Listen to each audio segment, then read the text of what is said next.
Hello ladies and welcome. If you are returning, I'm so glad you're here for this video because this one's going to be a game changer. If you are new here, stick around, enjoy the video, and consider subscribing to my channel.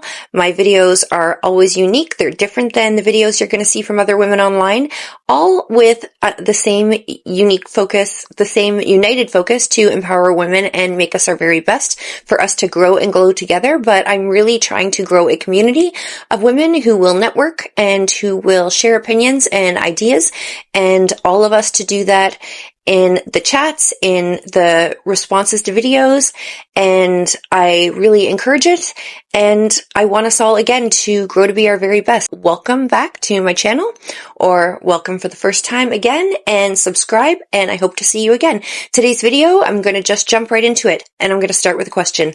Are you a woman of impact? Are you a woman who wants to be remembered for what you said, for all the right reasons when you leave a room? Do you want to be listened to and heard when you speak? Do you want the room to their ears to perk up when you have something to say because what you say is of value? Do you want to carry influence in your character and in your belief systems and your opinions, and whether that be influence on a small scale with family and friends, or whether it be a more public influence? Maybe you want to be an actual influencer, like on the internet, on YouTube per se, or Instagram, or maybe you want to be a character of influence in a political manner or in a leadership capacity.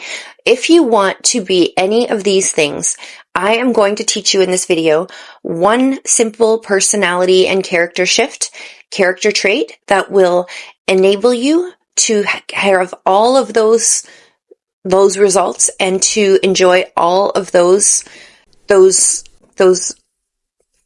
character traits, those traits of your own. I apologize, I'm stumbling over my words. This is why I'm chugging coffee. It's late at night for me here, and it's been a long day. For you to have all of those rewards and to be thought of in that manner and treated in that way with that respect, just through one simple character shift. And I'm going to tell you 10 reasons why this works. The shift is this: you need to be a woman who has opinions. You need to have opinions, and that means being aware of things that matter to you, things that matter to those around you, and events, current events, and anything that you might find yourself in a conversation about or discussing. Be aware of all sides of it, of opposing opinions, opposing arguments. Be aware of your own belief system, what it's rooted in. Make sure it's not rooted in bias. Make sure it's rooted in evidence-based information, or in historical data, or in your beliefs and values, in your authentic belief systems and values, in your morals. All equal reasons and very good reasons for you to carry and stick to your belief system and have the opinions formed in your mind, in your heart, that you do. And the woman that has impact will always have opinions and is not afraid to share them. And these are the 10 reasons why. So, women of impact lead with conviction. Having a clear, informed opinion, it signals confidence. It signals confidence and intelligence, which is what you want. It shows that you think critically. It shows that you analyze deeply and you're not easily swayed. Qualities that define true leadership. And that is why I advise that you always think critically. Make sure your opinions aren't rooted in bias or in popular influence and from others, and make sure you understand others' perspectives and their arguments and their critiques of your opinion. You want to be clear on all of these reasons, and when you share your opinions, then it will demonstrate critical thinking and intellect. Your voice is your power. A woman who speaks up, even when her view isn't the popular view, even when it's not the majority, she commands attention and earns respect. Silence is forgettable. Women who stay quiet and don't have an opinion are just forgettable. They're furniture. You're not furniture. Don't be furniture. But a strong, authentic voice shapes how others perceive you. Even if it's not a popular opinion you're sharing, it won't matter. As long as you share it in an articulate, intelligent, and fact-based manner, it's going to earn you all of the respect, all of the benefits, all of the influence that you could possibly want, whether others agree with you or not. They will think of you in this positive manner, right? The third point is standing firm builds unshakable integrity. When you hold your ground despite social pressure, you demonstrate that your beliefs are not performative, that they are rooted in principle, and the consistency earns lasting trust and admiration, which is what you want. This is the being remembered and what you're remembered for when you leave the room point that I was making. This is the point that people will innately trust you, value you, and admire you for being an opinionated and outspoken and intelligent woman who is contributing to society either on a small scale with her family and friends as a group, or in a position of leadership, or in a public position. You will earn all of these accolades just by standing firm on your beliefs and unshakable integrity. Number 4 is that respect comes from courage, not compliance. People may not always agree with you, but they will always respect your courage to stand by what you believe in. Strength of character outlasts popularity every day of the week, every time, every race. It's going to win. Strength always wins. And popularity and social opinions will change. They will fluctuate with what's going on and social culture and trends and this and that. And as society evolves, but your beliefs, if rooted in the correct things and in your true belief system, and when you understand all aspects of it, then that will outlast popular opinion any day of the week. And that strength is remembered. It's memorable. The 5th point is that influence begins with authenticity. Real influence doesn't come from trying to please everyone. It comes from showing up as your genuine self. When you express your true thoughts, others feel permission to do the same. This is how you turn your personal belief system into a position of influence and into a position of leadership, and teaching others to follow along and follow your way, and to listen and pay attention and mimic your manner and the way you articulate yourself, the way you express yourself, and the way in which you share your opinions, which is what we want to do. We want to encourage other women to be able to speak up and have opinions and be leaders as well, right? We don't all have to agree with each other, but we want each other to have a place at the table. We want the table to be equally filled with women and men, not just men. And women need to speak up. We need to not be silent out of fear of social rejection. We need to have a place at the table and not be afraid of being unpopular. Being unafraid to speak your mind creates memorability. When women who are remembered, the women who are remembered are not the ones who blend in. They are the ones who spoke boldly, challenged norms, and made people think. And when you do express yourself by acknowledging counterparts' opinions or the counterparts' critiques of your own opinion and your own belief system, then it's showing an intellect, an ability to think critically, an ability to see all perspectives and to still stay strong and authentic and true to yourself. And that is memorable. That is bold. That is challenging the norm. Okay?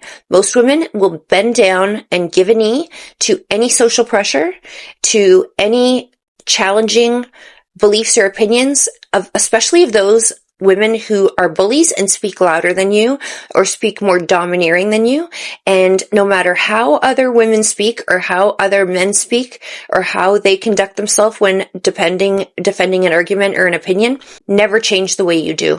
Always speak with intelligence, with articulation, always be calm, speak in a calm, steady voice, and share your opinion from a place of confidence and knowing. No. And that's it. And there's no room for anything else. You might acknowledge other people's views and opinions and accept that they have a right to have that view and opinion, because let's be honest here, we want freedom of speech. We want to encourage this. We need it. And having an opinion is us as women. It's our opportunity to keep freedom of speech going on in the world, because right now there is a strong shift of people trying to shut us up. People are trying to shut everybody up that isn't following the herd and following the sheep. And we need to really exercise our charter rights and exercise our freedom of thought and expression and religion and speech. We need to be able to do it respectfully and intellectually and in a thoughtful and precise manner, but we need to do it. And we need to do it more and more, and we need to encourage other women to do it. Be memorable, be bold, challenge the norms. Defending your perspective teaches you to articulate your thoughts clearly and handle opposition with grace. Key traits of emotional intelligence and mastery. And that's basically what we just talked about. That is self-mastery. When you can face somebody challenging you who is challenging you in a bullying or intimidating manner, and you can hold your composure and combat that in a classy and intelligent and respectful manner by acknowledging their feelings, acknowledging where they are coming from, but still maintaining your own integrity while maintaining your opinion, whether it's popular, whether it's liked or agreed upon or not. That is true emotional intelligence, and it stands out. You will set the standard for how others treat you. Number 8, when you express yourself confidently, you show others that your thoughts have value and that you demand to be met with the same level of respect and seriousness. That is another way to de-escalate. When people are sharing opinions, some people are getting heated, some people are bullies, they try to speak over you and they yell or they start making it personal. It doesn't become about opinion anymore. It becomes about character, and they start insulting your character and these sorts of things. If you stick to the topic at hand and you stick to the opinion that you are discussing, and also you know when to let it go, the ship has sailed, you've made your point, you've stood by your position, you have acknowledged the others, but stood by your position and shown that you're not going to bend a knee to others' pressure, then you are standing against pressure, and you are showing people that you deserve to be treated with the same amount of respect and dignity as you're treating them. Whether they do that or not, that's a them problem, not a you problem. But as long as you keep it up and you keep doing it, then it shows others how they should be treating you. And if they don't, when they go home and they run through these situations and these conversations in their mind, which everybody does, they'll feel like losers because they weren't able to compose themselves. They showed a lack of emotional intelligence, a lack of emotional awareness, and a lack of intellect, and that's a them problem. And you won't have that issue. Standing against pressure inspires others. Every time you stay true to yourself under scrutiny, you quietly give permission for other women to do the same. This is what I was talking about. That's how movements and legacies are built. When you empower other women through demonstrating your power, through demonstrating leadership, through demonstrating that it's okay to be different, that it's okay to have differing opinions, values, beliefs, morals, that is okay for you. You recognize theirs, but you still stay strong and rooted strongly, and your character and personality and your behavior stays rooted strongly in your own opinions. You are showing other people that you are leading the way and that it is okay for them to do the same. Be a leader, start a movement, have a legacy, and make it something that you're proud of. Have an opinion. And number 10, and my final point, is that women with opinions shape culture, not just conversation. The world changes when women speak with insight, with intellect, with courage, and refuse to stay silent. Speaking up, even in small circles, is how you begin to stand out as a woman of distinction and a woman of influence. And that is the whole point of this video. Whether you start small, whether it's a one-on-one on a conversation on the phone with your girlfriend, or it's a family dinner at a holiday event where you of course you know when to let a subject go, when you've said your piece. And that's the other thing. It's read the room, knowing when to and how to articulate your opinion in a respectful, clear, concise, but strong and strongly rooted, authentic manner. And once you've made your opinion known, then let it go. If other people want to keep on the horse, beating that dead horse, let them. But you've made your opinion clear. Don't get involved in the back and forth. Don't get sucked in. Just be a woman of impact. Make your statement. Make it impactful. Say it once. Say it clearly. Say it calmly. and say it strongly and proudly. And then don't say it again. And people will begin to listen to you. When you speak, you will be heard, not just listened to, because people will know that you don't just chatter and run your mouth and talk about whatever's passing and get into conversations and back and forth, that when you speak, you're going to say something important. You're going to say it once. It's going to have value. It's going to have meaning, and that it is the truth and it's your truth. And people will begin to be impacted by that. You have then become a woman of impact. You will be remembered when you leave the room. You will carry influence with you when you speak. What you say and the things you say, whether people agree with them or not, will be remembered. And you as a woman will be remembered. And that is another way, another character trait that we can incorporate into our day-to-day communication and activities and lives to help us become that woman that we want to become and grow and glow together as promised. That's the video. I hope everyone enjoyed it. Don't forget to subscribe to my channel and enjoy the content. Save it, share it with someone who needs to hear this, and share it with young women, please. Share it with younger women, because we need women to have a seat at the table. We need women to speak up and to have the guts to speak and share their opinions publicly, despite any passive aggression, despite any criticism of it. And like others and like women I admire, I welcome criticism against my own opinions. If you want to criticize me in the comments, go for it. I challenge you to, and I learn from criticism. I welcome it. Sometimes I might agree with it and learn something and grow from it. Sometimes I might disagree, but I'm always going to read it and I'm always going to think it through and look for its validity. Look for points of it that can help change my perspective. And if it needs to, then my perspective will shift. And we're allowed to change. We're allowed to change our minds. We're allowed to shift our perspective. We just have to make sure it's for the right reasons. Don't be afraid of criticism. Speak up. Share this video and join my community. Subscribe to my channel and let's do it together, ladies. And I will see you all again very, very soon.